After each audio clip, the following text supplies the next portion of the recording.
नमस्कार मंडळी, श्री स्वामी समर्थ. स्वागत आहे तुमचं माझ्या यूट्यूब चॅनलवरती. आजचा दिवस तुम्हा सर्वांना खूप छान, सुखाचा, समाधानाचा जाऊ देत, हीच मी स्वामींच्या चरणी प्रार्थना करते आणि आजच्या या नवीन व्हिडिओला सुरुवात करते. पण त्या अगोदर तुम्ही माझ्या चॅनलवरती जर नवीन असाल तर चॅनलला पण लगेच सबस्क्राईब करा आणि कमेंटमध्ये श्री स्वामी समर्थ लिहायला अजिबात विसरू. उद्या म्हणजे 2 एप्रिल गुरुवारी हनुमान जयंती आहे आणि मी तुम्हा सर्वांना या पावन दिवशी मनपूर्वक खूप खूप शुभेच्छा देते. दरवर्षी चैत्र पौर्णिमेच्या दिवशी हनुमान जयंती साजरी केली जाते, कारण या दिवशी सूर्योदयापूर्वी भगवान हनुमानांचा जन्म झाला आणि संपूर्ण भारतभर हा हनुमान जन्मोत्सव म्हणून आनंदाने आणि श्रद्धेने साजरा केला जातो. कारण हनुमान हे अफाट शक्ती आणि प्रखर बुद्धिमत्तेचे अधिपती आहेत आणि त्यांच्या उपासनेने भक्ताला शारीरिक, मानसिक तसेच आध्यात्मिक बळ प्राप्त होते. या दिवशी जो व्यक्ती उपवास करतो त्याच्या सर्व इच्छा मनोकामना पूर्ण होतात आणि हनुमानांना संकटमोचक म्हणतात. त्यामुळे व्रत करून त्यांच्या विशेष पूजेने जीवनातील सर्व संकट, भीती, नकारात्मक ऊर्जा आणि शत्रू दूर होतात. तसेच आपल्या घराच्या सुख समृद्धीमध्ये भर पडते. ज्योतिषशास्त्रामध्ये हनुमान जयंतीला विशेष महत्त्व आहे, कारण या दिवशी मारुती रायाची पूजा केल्याने शनी आणि मंगळ ग्रहांच्या नकारात्मक परिणामातून मुक्ती मिळते. या हनुमान जयंतीच्या दिवशी हजारो लाखो भक्त हनुमान चालीसेचा पाठ करतात, ज्यामुळे भक्तांवर अपार पुण्याचा प्रभाव होतो आणि हा पठण अत्यंत शुभ मानलं जातं. हनुमान जयंतीच्या दिवशी वातावरणात सकारात्मक लहरी खूप जास्त प्रमाणामध्ये सक्रिय होतात, कारण प्रत्येक भक्त हनुमानांची पूजा, सेवा आणि उपासना करतो आणि म्हणून या दिवशी काही प्रभावी उपाय देखील केले जातात. तर आजच्या व्हिडिओमध्ये मी तुम्हाला एक अतिशय प्रभावी असा उपाय सांगणार आहे, जो तुम्ही उद्या हनुमान जयंतीला गुरुवारी करू शकता. आणि या उपायात घरावरनं एक खास वस्तू ओवाळून टाकली जाते, ज्यामुळे घरातील कटकटी, नजरदोष, आजारपण, दारिद्र्य दूर होतं आणि घरात पैशांचा वास येतो. घरातील गरिबी कायमची दूर होते. तसेच घरातील मुलांची, पतीची आणि एकूणच कुटुंबाची प्रगती भरभरून होते. तर ही वस्तू कोणती आहे, घरावरनं कोणती वस्तू आपल्याला ओवाळून टाकायची आहे आणि हा उपाय कोणत्या वेळेत करायचा आहे, याबद्दलची संपूर्ण माहिती मी आजच्या व्हिडिओमध्ये तुमच्यासोबत शेअर करणार आहे. त्यामुळे व्हिडिओ हा स्किप न करता शेवटपर्यंत नक्की पहा, जेणेकरून तुमच्यापर्यंत योग्य ती माहिती पोहोचेल. आणि तुम्ही माझ्या चॅनलवरती जर नवीन असाल तर चॅनलला पण लगेच सबस्क्राईब करा आणि बेल आयकॉनला सुद्धा प्रेस करा, म्हणजे मी जेव्हा कधीही नवीन व्हिडिओज अपलोड करेन त्याचं नोटिफिकेशन सर्वात आधी तुम्हाला मिळेल आणि तुमचा एकही व्हिडिओ हा मिस होणार नाही. तसेच हाईप बटनवर सुद्धा क्लिक करा. तर आता या व्हिडिओमध्ये तुम्हाला मी जो उपाय सांगणार आहे, तर हा उपाय तुम्हाला उद्या गुरुवारी हनुमान जयंतीच्या दिवशी करायचा आहे आणि तुम्ही सकाळपासून संध्याकाळपर्यंत जेव्हा तुम्हाला वेळ मिळेल तेव्हा तुम्ही हा उपाय सहज करू शकता, कारण हा उपाय अत्यंत साधा आहे आणि कोणत्याही वेळेमध्ये करणं योग्य आहे.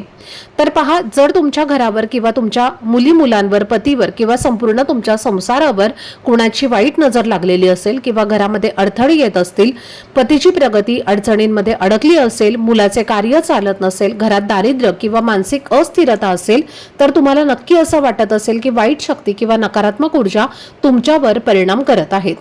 अशा परिस्थितीत या वाईट ऊर्जेला नष्ट करण्यासाठी आणि घरात सकारात्मक ऊर्जा निर्माण करण्यासाठी हनुमान जयंतीच्या दिवशी एक विशेष उपाय करणं खूप फायदेशीर ठरतं, कारण हनुमानांना संकटमोचक म्हटलं जातं आणि या दिवशी केलेले उपाय अत्यंत फलदायी असतात. त्यामुळे जीवनातील सर्व संकट, भीती आणि नकारात्मकता दूर होते. प्रत्येक व्यक्तीची इच्छा असते की घरामध्ये सर्व काही भरभरून असावं, कोणतेही कमतरता भासू नये, घरात सुख, समृद्धी आणि स्वास्थ्य असावं आणि आपल्या घरावर कोणतीही दुर्दैवी घटना, अडचण किंवा संकट यायला नको. कारण जेव्हा घरावर अडथळे येतात तेव्हाच आपल्याला देव आठवतो आणि आपल्याला मार्गदर्शनाची गरज भासते. या कारणामुळे आजच्या व्हिडिओमध्ये मी तुम्हाला एक अतिशय सोपा आणि प्रभावी असा उपाय सांगणार आहे, जो तुम्ही उद्या हनुमान जयंतीच्या दिवशी केल्यास घरातील सर्व इडापिडा, नकारात्मक ऊर्जा दूर होते आणि कुटुंबाची प्रगती भरभरून होते. या उपायासाठी तुम्हाला उद्या सर्वप्रथम सकाळी लवकर उठायचं आहे, स्वच्छ स्नान करायचं आहे आणि आंघोळीच्या पाण्यात थोडीशी हळद, थोडेसे काळे तीळ, थोडे गंगाजल आणि एक पिंपळाचं पान टाकायचं आहे आणि त्या पाण्याने स्नान केल्यामुळे शरीर आणि मन शुद्ध होईल. स्नान केल्यानंतर स्वच्छ कपडे घालून सर्वप्रथम आपल्या देवघरातल्या देवांची पूजा अर्चा करून घ्या।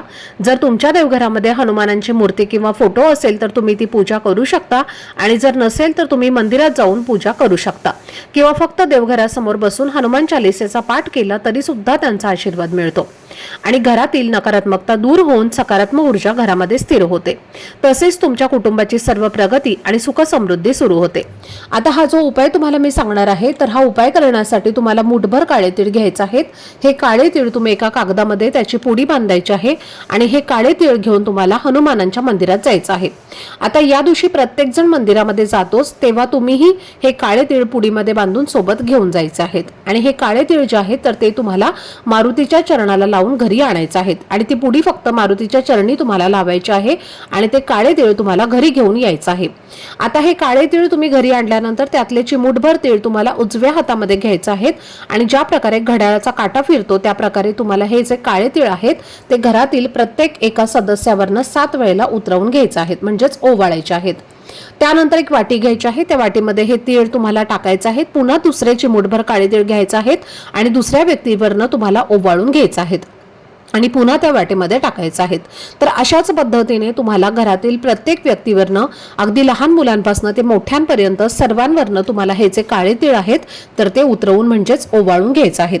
त्यानंतर चिमूटभर तुम्हाला काळे तीळ हातात घेऊन आपल्या घराच्या मुख्य प्रवेशद्वारावरनं सुद्धा 7 वेळेला ओवाळून घ्यायचे आहेत आणि हे तीळ सुद्धा तुम्हाला त्या वाटीमध्ये टाकायचे आहेत आणि त्यानंतर आपल्या घरातील व्यक्तीवरनं तिळाचा जो आपण उतारा केलेला आहे, जे तीळ आपण ओवाळून घेतलेले आहेत तर ती तिळाची वाटी घेऊन तुम्हाला घराच्या बाहेर जायचं आहे आणि तुमच्या घराच्या बाहेर जाऊन जी दक्षिण दिशा असेल तर त्या दक्षिण दिशेला तुम्हाला हे काळे तीळ फेकून द्यायचे आहेत। मागे फिरून पाहायचं नाही, सरळ घरी यायचं आहे, हातपाय स्वच्छ धुवायचे आहेत आणि आपल्या देवघरासमोर एक अगरबत्ती लावायची आहे। दिवा हा चालूच असणार आहे। त्यानंतर देवघरासमोर बसूनच तुम्हाला एक वेळेला हनुमान चालीसेचं पठण करायचं आहे। पठण करताना तुमचा आवाज तुम्हाला ऐकू येईल एवढ्या मोठ्या आवाजामध्ये तुम्हाला पठण करायचं आहे। दोन्ही हात जोडून भगवान हनुमानांचं नामस्मरण करायचं आहे आणि जेव्हा तुमच्या घरात ज्या काही समस्या आहेत, ज्या काही कुटुंबामध्ये अडचणी आहेत, अडथळे आहेत तर ते दूर होण्यासाठी मनोभावे प्रार्थना करायची आहे। फक्त एवढाच उपाय तुम्हाला करायचा आहे। अत्यंत प्रभावी आणि सात्विक असा हा उपाय आहे। हा उपाय केल्याने तुमचं कोणत्याही प्रकारचं नुकसान होणार नाही पण तुम्हाला फायदाच होणार आहे। जर तुमच्या घराला तुमच्या मुलाबाळांना कोणाची वाईट नजरबाधा लागलेली असेल, कोणी काही नजर बाधा केलेली असेल किंवा बऱ्याच वेळेला असं होतं की बाहेरच्याच व्यक्ती आपल्या घराला नजर दोष लावतात, असं होत नाही तर पहा आपल्या घरामध्ये जेव्हा वादविवाद क्लेश होतात तेव्हा आपल्या घरामध्ये अनेक दोष जे आहेत तर ते निर्माण होत असतात।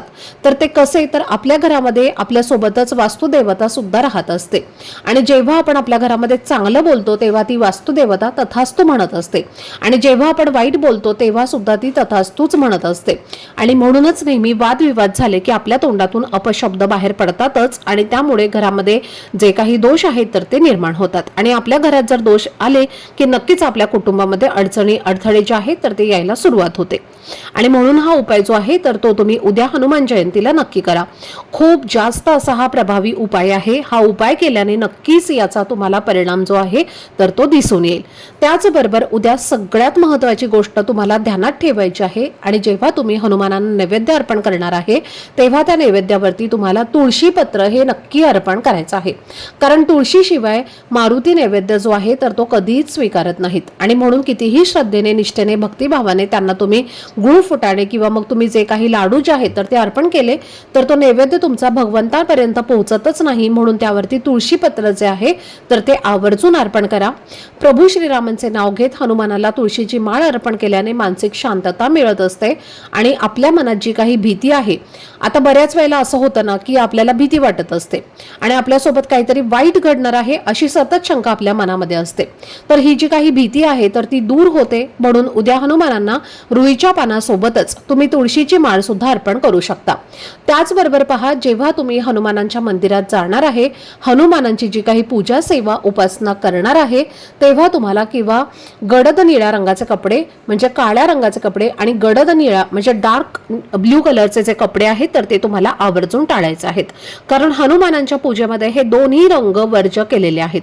सोबतच या दिवशी मांसाहार मद्यपान हा पूर्णपणे टाळावा आणि सगळ्यात महत्त्वाची गोष्ट म्हणजे या दिवशी ब्रह्मचर्याचं पालन तुम्हाला करायचं आहे। या हनुमान जयंतीच्या दिवशी हनुमानांना प्रसन्न करण्यासाठी जय श्रीराम या मंत्राचा जास्तीत जास्त जप करा किंवा ओम हनुमते नमः या मंत्राचा किमान 108 वेळेला जप केल्याने आपली सर्व संकट दूर होतात। तसेच या दिवशी तुम्ही भगवान हनुमानांना केळीचा नैवेद्य सुद्धा अर्पण करू शकता। त्यांना केळी हे फळ सुद्धा खूप जास्त प्रिय आहे। तर ही अत्यंत महत्त्वाची माहिती मला तुमच्या सोबत शेअर करायची होती। आजचा हा व्हिडिओ जर तुम्हाला आवडला असेल, माहितीपूर्ण वाटलं असेल तर व्हिडिओला लाईक करा, चॅनलवरती नवीन असाल तर चॅनलला सबस्क्राईब करा आणि हा व्हिडिओ आपल्या मित्रपरिवारासोबत जास्तीत जास्त शेअर करा। चला तर मग भेटूया पुढच्या व्हिडिओमध्ये। तोपर्यंत सर्वांना श्री स्वामी समर्थ। धन्यवाद।